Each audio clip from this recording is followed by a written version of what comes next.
ಚಿತ್ರದುರ್ಗ ಸರ್ಕಾರಿ ಬಸ್ ನಿಲ್ದಾಣಗಳಲ್ಲಿ ಕೆಲಸ ಮಾಡುತ್ತಿರುವ ಹೊರಗುತ್ತಿಗೆ ನೌಕರರಿಗೆ ಸರಿಯಾದ ಸಂಬಳ ಸಿಗದ ಬಗ್ಗೆ ಆರೋಪಗಳು ಕೇಳಿಬರುತ್ತಿವೆ.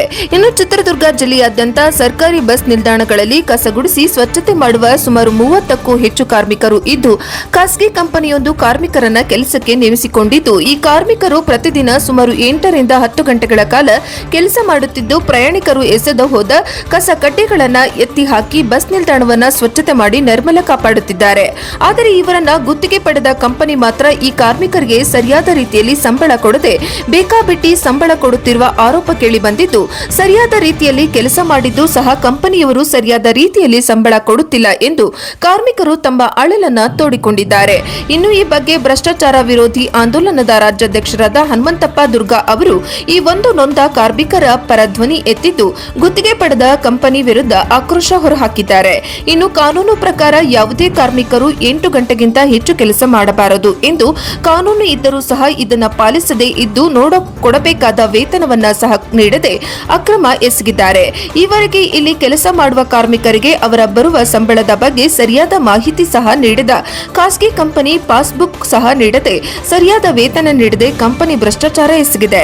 ಇನ್ನು ಪ್ರತಿನಿತ್ಯ ಬಸ್ ನಿಲ್ದಾಣಗಳಿಗೆ ಸಾವಿರಾರು ಜನರು ಬಂದು ಹೋಗಿ ಮಾಡುತ್ತಿದ್ದು, ಅವರು ಎಸೆದು ಹೋದ ತ್ಯಾಜ್ಯಗಳನ್ನ ಎತ್ತಿ ಈ ಕಾರ್ಮಿಕರು ಸ್ವಚ್ಛತೆ ಮಾಡುತ್ತಿದ್ದು, ರೋಗ ರುಜಿನಗಳು ಸಹ ಹರಡುವ ಸಂಭವ ಕಂಡು ಬಂದಿದ್ದು, ವೇತನದ ಬಗ್ಗೆ ಸಂಬಂಧಪಟ್ಟ ಅಧಿಕಾರಿಗಳಿಗೆ ಕೇಳಿದರೆ ಸರಿಯಾದ ಮಾಹಿತಿ ನೀಡದೆ ಉದ್ದಟತನ ತೋರುತ್ತಿದ್ದು, ಸ್ವಚ್ಛತೆಗೆ ಬೇಕಾದ ಸರಿಯಾದ ಪರಿಕರಗಳನ್ನು ಸಹ ಕಂಪನಿ ನೀಡದೆ ಇದ್ದು, ಈ ಬಗ್ಗೆ ಜಿಲ್ಲಾಡಳಿತ ಹಾಗೂ ಕೆಎಸ್ಆರ್ಟಿಸಿ ಅಧಿಕಾರಿಗಳ ಗಮನಕ್ಕೂ ಸಹ ತಂದಿದ್ದು, ಅಧಿಕಾರಿಗಳು ಈ ಬಗ್ಗೆ ಗಮನ ಹರಿಸಿ ಈ ಒಂದು ಗುತ್ತಿಗೆ ಪಡೆದ ಕಂಪನಿಯ ವಿರುದ್ಧ ಕ್ರಮಕ್ಕೆ ಮುಂದಾಗಬೇಕು ಹಾಗೂ ಕಂಪನಿಯನ್ನ ಬ್ಲಾಕ್ ಲಿಸ್ಟ್ಗೆ ಸೇರಿಸಬೇಕು ಎಂದು ಹನುಮಂತಪ್ಪ ದುರ್ಗಾ ಅವರು ಆಗ್ರಹ ಮಾಡಿದ್ದಾರೆ. ವರದಿ ಹರೀಶ್, ಚಿತ್ರದುರ್ಗ, NKS TV4. ಹೆಸರು ಹನುಮಂತಪ್ಪ ದುರ್ಗಾ ಅಂತೇಳಿ, ಭ್ರಷ್ಟಾಚಾರ ವಿರೋಧಿ ಆಂದೋಲನದ ರಾಜ್ಯಾಧ್ಯಕ್ಷ. ಈಗ ಈ ಚಿತ್ರದುರ್ಗ ಡಿವಿಷನ್ನ ಲಕ್ಷ್ಮಿ ಏಜೆನ್ಸಿ ಅಂತಕ್ಕಂಥವರು ಇಲ್ಲಿ ಕ್ಲೀನಿಂಗ್ ಮಾಡ್ತಕ್ಕಂಥ ಒಂದು ಏಜೆನ್ಸಿಯನ್ನು ತಗೊಂಡಿದ್ದಾರೆ. ಟೋಟಲಿ ಕರ್ನಾಟಕದಲ್ಲಿ ಹೆಚ್ಚು ಡಿವಿಷನ್ಗಳನ್ನು ಲಕ್ಷ್ಮಿ ಎಂಟರ್ಪ್ರೈಸಸ್ನವರೇ ಮಾಡ್ಕೊಂಡಿದ್ದಾರೆ. ಇಲ್ಲಿ ಇರ್ತಕ್ಕಂಥ ಕಾರ್ಮಿಕರೇನಿದ್ದಾರೆ, ಇಲ್ಲಿ ಸ್ವಚ್ಛಗೊಳಿಸ್ತಕ್ಕಂಥ ಕಾರ್ಮಿಕರು, ಅವರಿಗೆ ಪ್ರತಿದಿನವೂ ಕೂಡ ಸುಮಾರು 8 ರಿಂದ 10 ಗಂಟೆಗಳ ಕಾಲ ಕೆಲಸ ಮಾಡಿಸ್ತಾರೆ. ಇನ್ನೂ ಕೆಲವು ಸಮಯ 10 ರಿಂದ 12 ಗಂಟೆ ಕೂಡ ಕೆಲಸ ಮಾಡಿಸ್ತಾರೆ. ಲೇಬರ್ ಆ್ಯಕ್ಟ್ ಪ್ರಕಾರ 8 ಗಂಟೆ ಮಾತ್ರನೇ ಕೆಲಸ ಮಾಡಬೇಕು ಅಂತೇಳಿ ಇದ್ದರೂ ಕೂಡ ಇವರು ಅದಕ್ಕಿಂತ ಹೆಚ್ಚಾಗಿ ಕೆಲಸವನ್ನು ಮಾಡಿಸ್ತಿದ್ದಾರೆ. ಮತ್ತು ಇವರಿಗೆ ಏನು ಕಾರ್ಮಿಕ ಇಲಾಖೆಯಿಂದ ಕೊಡ್ತಕ್ಕಂಥ ವೇಜಸ್ ಏನಿದೆಯಲ್ಲ, ಸುಮಾರು ತಿಂಗಳಿಗೆ 18,000 ರೂಪಾಯಿಯನ್ನು ಕೊಡಬೇಕಾಗಿದೆ ಇವರಿಗೆ. ಆದರೆ ಈ ಏಜೆನ್ಸಿಯವರು ಒಂದು ತಿಂಗಳಿಗೆ 7,000 ಕೊಡ್ತಾರೆ, ಕೆಲವು ಬಾರಿ 8,000 ಕೊಡ್ತಾರೆ, ಕೆಲವು ಬಾರಿ 9,000 ಕೊಡ್ತಿದ್ದಾರೆ. ಈ ರೀತಿಯಾಗಿ ಪ್ರತಿಯೊಂದು ಸಮಯದಲ್ಲೂ ಕೂಡ ಡಿಫ್ರೆನ್ಸ್ ಆಗಿರ್ತಕ್ಕಂಥ ಸಂಬಳವನ್ನು ಇವರಿಗೆ ವೇತನವನ್ನು ಕೊಡ್ತಾ ಇದ್ದಾರೆ. ಆಮೇಲೆ ಇವರಿಗೆ ಇಲ್ಲಿ ಇರ್ತಕ್ಕಂಥ ಸೂಪರ್ವೈಸರ್ ನಮಗೆ ಸಂಬಳವನ್ನು ಕಡಿಮೆ ಕೊಡ್ತಿದ್ದಾರೆ ಅಂತೇಳಿ ಕೇಳಿದರೆ ಇವರೇನು ಮಾಡ್ತಾರೆ, ಮ್ಯಾನೇಜರ್ಗೆ ಹೇಳ್ತಾರೆ. ಮ್ಯಾನೇಜರ್ ಬಂದು ಇಲ್ಲಿ ಬೆಂಗಳೂರಲ್ಲಿದ್ದಾರೆ, ನಂಜುಂಡಪ್ಪ ಅಂತೇಳಿ. ಆತನಿಗೆ ಫೋನ್ ಮಾಡಿ ಕೇಳಿದರೆ ನಂದು ರಾಂಗ್ ನಂಬರ್ ಅಂತ ಹೇಳ್ತಾರೆ. ಆತ ಫೋನಿಗೆ ಸರಿಯಾಗಿ ಸಿಗೋದಿಲ್ಲ, ಏನಿಲ್ಲ. ಈ ಲೇಬರ್ಸ್ಗಳು ಏನಾದ್ರು ಕೂಡ ಫೋನ್ ಮಾಡಿ ಕೇಳಿದರೆ ನೀವು ಅಲ್ಲಿ ಸೂಪರ್ವೈಸರಿಗೆ ಕೇಳಿರಿ ಅಂತ ಹೇಳ್ತಾರೆ. ಸೂಪರ್ವೈಸರ್ ಮ್ಯಾನೇಜರ್ ಇಬ್ಬರು ಕೂಡ ಕೇಳಿದರೆ ಲಕ್ಷ್ಮಿ ಎಂಟರ್ಪ್ರೈಸಸ್ ಓನರಿಗೆ ಕೇಳ್ಕೊಡ್ರಿ ಅಂತ ಹೇಳ್ತಾರೆ. ಈ ರೀತಿ ಇವರಿಗೆ ಇಲ್ಲಿಯವರೆಗೂ ಕೂಡ ಎಷ್ಟು ಸಂಬಳ ಬರ್ತಿದೆ ಅಂತಕ್ಕಂಥದ್ದು ಕೂಡ ಇವರಿಗೆ ಸರಿಯಾದ ಮಾಹಿತಿ ಇಲ್ಲೇನಿಲ್ಲ ಒಂದು. ಆಮೇಲೆ ಇವರಿಗೆ ಇಲ್ಲಿಯವರೆಗೂ ಕೂಡ ಪಾಸ್ಬುಕ್ ಕೊಟ್ಟಿಲ್ಲ, ಏನಿಲ್ಲ. ಯಾಕೆ ಪಾಸ್ಬುಕ್ ಕೊಟ್ಟಿಲ್ಲ ಅಂತ ಹೇಳಿದ್ರೆ ಸಂಬಳ ಎಷ್ಟು ಬರ್ತಿದೆ ಅಂತಕ್ಕಂಥದ್ದು ಇವ್ರಿಗೆ ಗೊತ್ತಾಗುತ್ತೆ ಅಂತ ಕಾರಣಕ್ಕೋಸ್ಕರ ಪಾಸ್ಬುಕ್ ಇಲ್ಲಿವರೆಗೂ ಕೂಡ ಕೊಟ್ಟಿಲ್ಲ, ಏನಿಲ್ಲ. ಇದ್ರ ಬಗ್ಗೆ ನಾವು ಕೂಡ ಈ ವೆಂಕಟಪ್ಪ ಹೆಗಡೆ ಅಂತಕ್ಕಂಥವ್ರು ಇದರ ಓನರ್, ಲಕ್ಷ್ಮಿ ಎಂಟರ್ಪ್ರೈಸಸ್ನ ಓನರ್ ಅವರು ವೆಂಕಟಪ್ಪ ಹೆಗಡೆ ಅಂತಕ್ಕಂಥವ್ರು. ಇವರು ಬಂದು ಮಂಗಳೂರಲ್ಲಿರೋದು. ಇವರ ಕೆಳಗಡೆ ಇವರೆಲ್ಲ ನಂಜುಂಡಿ ಅಂತಕ್ಕಂಥವ್ರು, ಇನ್ನೊಬ್ಬ ಶೆಟ್ರು ಅಂತಂತೇಳಿ ಇವರೆಲ್ಲ ಕೂಡ ಕೆಲಸ ಮಾಡ್ತಕ್ಕಂಥ, ಇವ್ರ ಕೈ ಕೆಳಗೆ ಕೆಲಸ ಮಾಡ್ತಕ್ಕಂಥವ್ರು. ಇವ್ರನ್ನೆಲ್ಲ ಏನು ಕಾರ್ಮಿಕರಿದ್ದಾರೆ ಅವ್ರನ್ನೆಲ್ಲ ಕೂಡ ನೋಡ್ಕೊತಕ್ಕಂಥದ್ದು, ಮೇಲುಸ್ತುವಾರಿ ನೋಡ್ತಕ್ಕಂಥವ್ರು ಇವರು ಯಾರೂ ಕೂಡ ಇದ್ರ ಬಗ್ಗೆ ಜವಾಬ್ದಾರಿ ತಗೊಂಡು ಏನಿಲ್ಲ.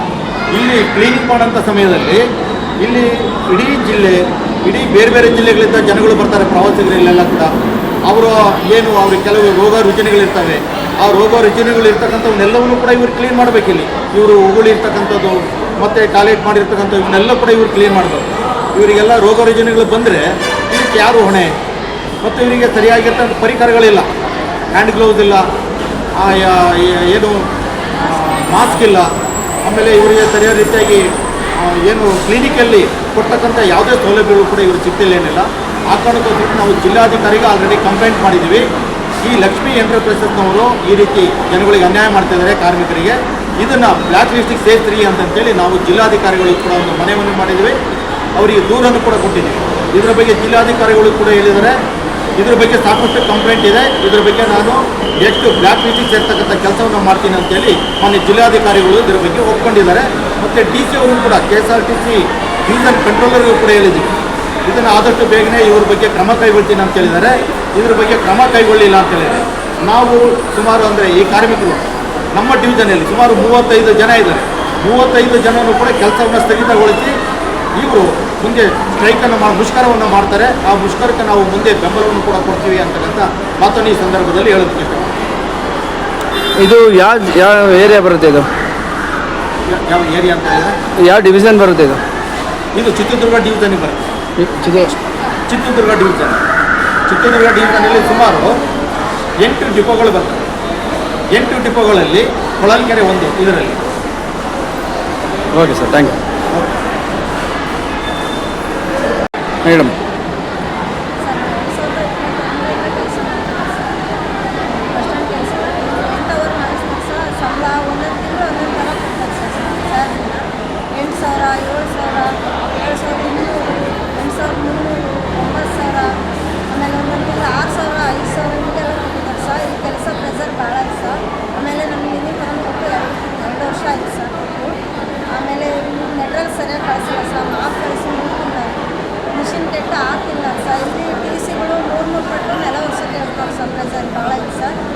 ಹಾಗಾಗಿ ನಮಗೆ ಕೊಡಬೇಕಾದ ಸೌಲಭ್ಯ ಯಾವುದೂ ಗೊತ್ತಿಲ್ಲ ಸರ್.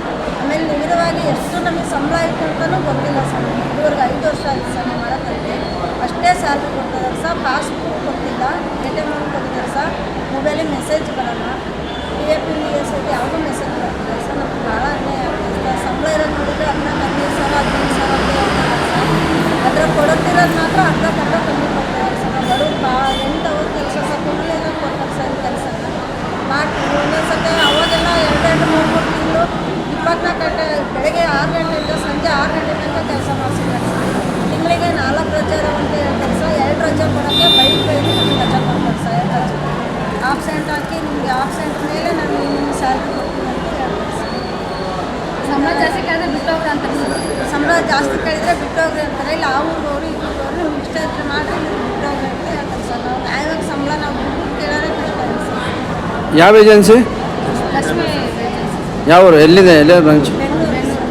ಬೆಂಗಳೂರು. ತಮ್ಮ ಹೆಸರಮ್ಮ? ಸುನೀಲ್. ಎಷ್ಟು ಜನ ಕೆಲಸ ಮಾಡ್ತೀರಿ ಇಲ್ಲಿ? 4 4 ಮಾಡ್ತೀವಿ. ನೀಲಮ್ಮ, ಸುನೀತ, ರಂಗಣ್ಣ, ಇಂದ್ರಮ್ಮ.